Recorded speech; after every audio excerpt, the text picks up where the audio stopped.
भागवत को गाने वाला कौन है? तो व्यास जी ने तपस्या की, तप किया। भगवान ने व्यास जी से पूछा कि आप क्या चाहते हो? व्यास जी ने कहा, भागवत की रचना मैंने की है, लेकिन इस भागवत को गाने वाला कौन होगा? तो कहा, इस भागवत को गाने वाला तुम्हारे पुत्र के रूप में साक्षात शंकर स्वरूप सुख का आगमन होगा, सुख का जन्म होगा, और वही सुखदेव इस संसार में भागवत के अमृत का प्रसार करेंगे। यम प्रव्रजन्त मनुपेतमपेत कृत्यम द्वैपायनो विरह कातर आजुहा पुत्रेति तन्मयतया तरवोऽभिनेदुस्तं सर्वभूत हृदयं मुनिमानतोऽस्मि। व्यास जी ने कहा कि मैंने 17 पुराण की रचना की, लेकिन मेरे मन में शांति नहीं आई, मेरे मन को सुकून नहीं मिला। आखिर क्या मुझसे छूट रहा है? तो प्रेरणा से उन्हें भागवत की रचना का आशीर्वाद मिला, और व्यास जी ने भागवत की रचना की, लेकिन भागवत को संसार को देने वाला, जिसकी वाणी से भागवत निकले, तो वो भागवत संसार के लिए अमृत बन जाए। इसीलिए भागवत की जो पीठ है ना, व्यास पीठ, वो पीठ यद्यपि व्यास जी चाहते तो जिसने लिखा भागवत को, जिसने भागवत को रचा, वो भी भागवत बोल सकता था, लेकिन भागवत प्रमाण इस बात का कि व्यास ने भागवत को लिखा, लेकिन व्यास ने भागवत को गाया। रचना करने के बाद वो ही संसार को भागवत सुना देते, लेकिन उसका कारण था क्योंकि व्यास जी जानते थे कि भागवत उसकी वाणी से निकलना चाहिए जिसके जीवन में वैराग्य है, जिसका जीवन लोभ में, जिसका जीवन लालच में, जिसका जीवन संसार की वासनाओं और आकांक्षाओं में लिप्त है। वो कैसे भागवत को कि अमृत को संसार का प्रसारित करेगा? लोग कहते हैं कि भागवत की गद्दी पर किसे बैठना चाहिए, और आज के समय में तो गद्दी के लिए तो हर जगह लड़ाइयां लड़ी जाती है। जहां बात गद्दी की आती है ना, तो हर जगह झगड़े, व्यास गद्दी के लिए भी झगड़े। कई जगह तो लोग कहेंगे कि हमारी कथा नहीं, इनकी कथा होनी चाहिए, हमारी कथा होनी चाहिए, इनकी कथा नहीं होनी चाहिए। कई लोग कहते हैं कि पुरुषों को ही बोलना चाहिए भागवत, स्त्रियों को नहीं, बेटियों को नहीं बोलना चाहिए।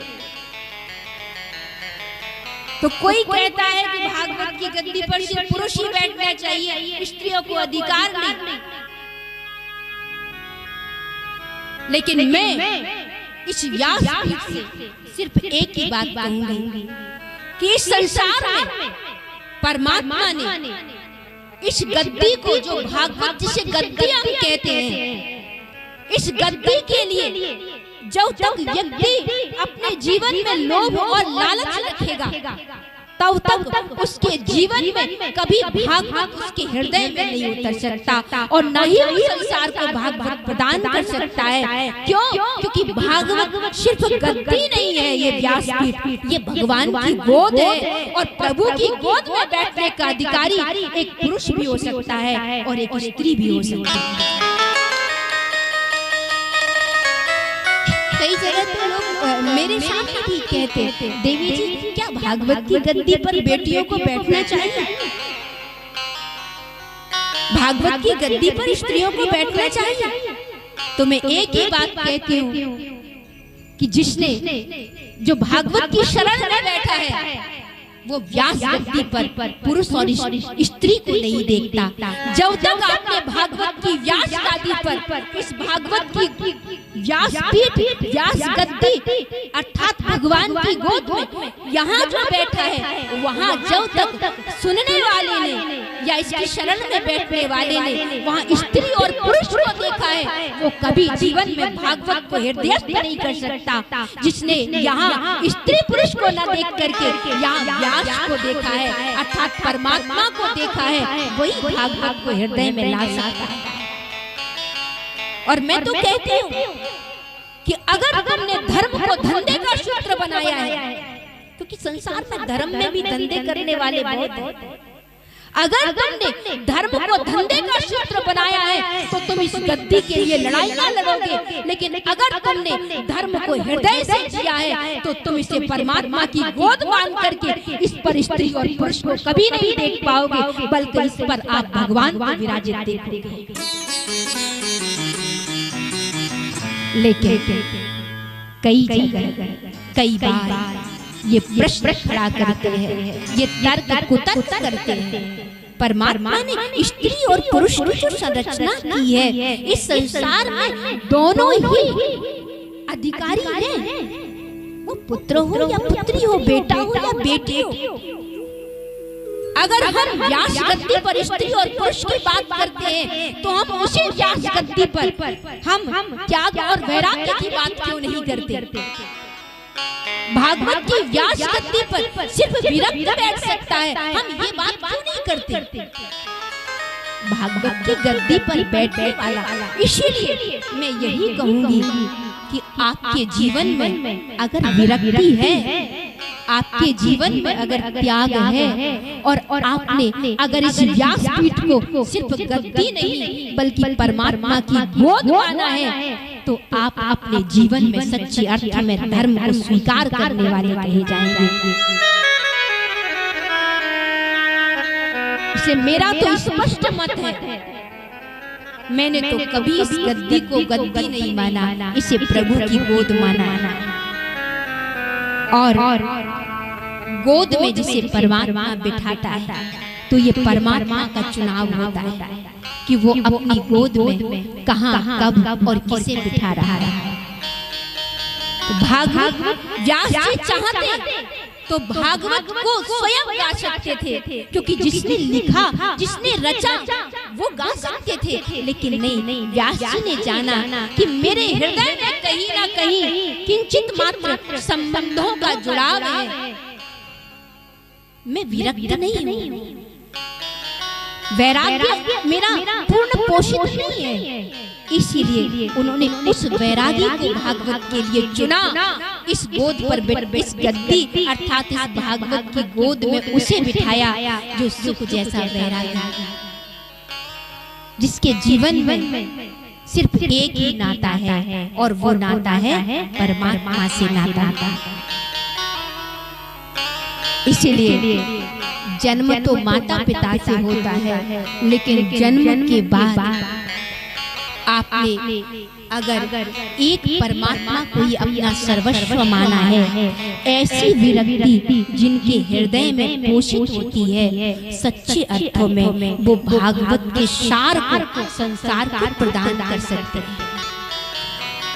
लेकिन हम अपने स्वार्थ के घेरे बना करके तर्क और कुतर्क करते हैं, और उसका परिणाम क्या होता है? उसका परिणाम ये है कि हम जो धर्म को बढ़ाने वाले कहे जाने चाहिए वही धर्म को धक्के देकर नीचे गिरा रहे हैं। धर्म तर्क कुतर्क का विषय नहीं है, धर्म हृदय का विषय है। धर्म संदेह का विषय नहीं है, बल्कि धर्म तो त्याग और प्रेम का विषय है। इसलिए धर्म पर कभी एकाधिकार नहीं है, धर्म पर एकाधिकार नहीं है किसी का, वो स्त्री हो या पुरुष हो। धर्म पर उसका सच्चे अर्थ में धर्म वो चुन सकता है जिसके जीवन में, या धर्म उसे चुनता है जिसके जीवन में प्रेम है, समर्पण है। जीने का भाव है धर्म को। तो सुख जैसा वैराग्य भाव वो सुख भागवत को गाते हैं। जन्म हुआ सुखदेव जी का तो जन्मते ही कहाँ जाने लगे? बोले जन्मते ही वन की ओर जाने लगे। तो व्यास जी ने रोका, पुत्र कहाँ जा रहे हैं? तू तो जन्मते ही जाने लगा, माता पिता को भी छोड़कर जाने लगा। सुखदेव ने कहा यद्यपि सुख के मुख से कुछ नहीं निकला, लेकिन सुख की वाणी उन वृक्षों से होकर के आई है। जो वृक्ष खड़े थे उन वृक्षों ने सुखदेव की ओर से उत्तर दिया है। यम प्रव्रजन्त मनुपेतम पेत कृत्यम द्वैपायनो विरह कातर आजुहाव पुत्रेति तन्मयतया तर्भो अभिनेदुष्टं सर्वभूत हृदयं मुनिमानतोष। वृक्षों की आवाज आई और वृक्षों ने सुखदेव जी की ओर से उत्तर दिया और व्यास जी से कहा कि हे व्यास जी, कौन किसका पुत्र और कौन किसका पिता? इस संसार के नाते अछूत कहाँ है? इस संसार के नाते तो बनते बिगड़ते रहते हैं।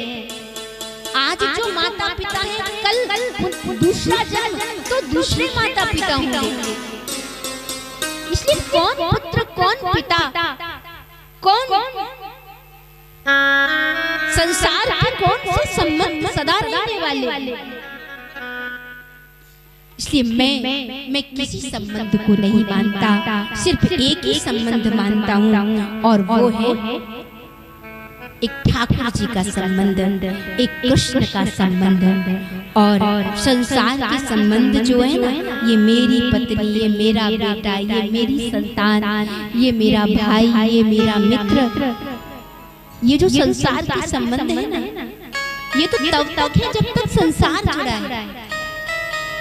लेकिन एक समय वो आए जब तुम्हारे लिए परमात्मा ही माँ बन जाए, जब तुम्हारे लिए वही पिता बन जाए, जब वही तुम्हारे लिए तुम्हारी दौलत बन जाए, तुम्हारा धन बन जाए, वो जब वो ईश्वर ही तुम्हारे लिए माता पिता मित्र बंधु बांधव, तुम्हारी दौलत, तुम्हारा धन, तुम्हारी प्रार्थना, तुम्हारा प्रेम सिर्फ और सिर्फ एक परमात्मा बन जाए। इसीलिए हमारी प्रार्थना का एक ही सार है, त्वमेव माता च पिता त्वमेव बंधु च सखा त्वमेव विद्या द्रविणं त्वमेव सर्वं मम देव देव। तू मेरा सब कुछ है। अभी तो कहते हैं कि पत्नी मेरी सब कुछ है, मेरा बेटा मेरे लिए सब कुछ है, मेरी बेटी मेरे लिए सब कुछ, मेरा परिवार, ये मैंने जो दौलत कमाई वही मेरे लिए सब कुछ है। लेकिन जिस दिन कहोगे कि हे हरि तू मेरा सब कुछ है,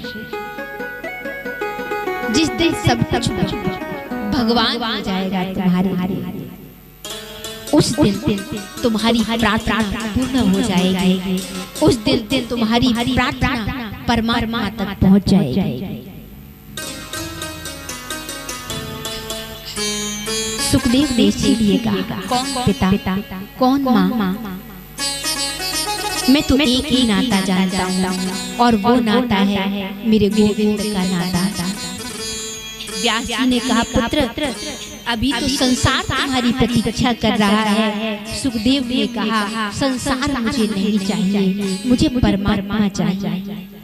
और उसी परमात्मा को पाने के लिए सुखदेव वहाँ से वन में गए, एकांत में गए और वहाँ जाकर के सुखदेव ध्यान धारणा में नियत हुए, समाधि में निरंतर भजन। और तब व्यास जी महाराज ने जब भागवत को रचा तो उन्होंने कुछ मंत्र सुखदेव के कानों में अपने शिष्यों के द्वारा कहलवाए। और जब कुछ शिष्य व्यास जी के उन मंत्रों को लेकर के गए और सुखदेव के कान में वो भागवत के मंत्र डाले, वो अमृत बूंदे डाली, तो सुखदेव जी जो जन्मते ही चले गए थे माता पिता को छोड़कर, वही सुखदेव जी भागवत को कि उस अमृत बूंदों को, उन अमृत कणों को अपने कानों से जब श्रवण किया तो खिंचे हुए चले आए और आकर व्यास जी के चरणों में बैठ गए। मुझे ये भागवत क्या अमृत आप प्रदान करिए। और तब व्यास जी ने वो भागवत सुख को प्रदान करिए।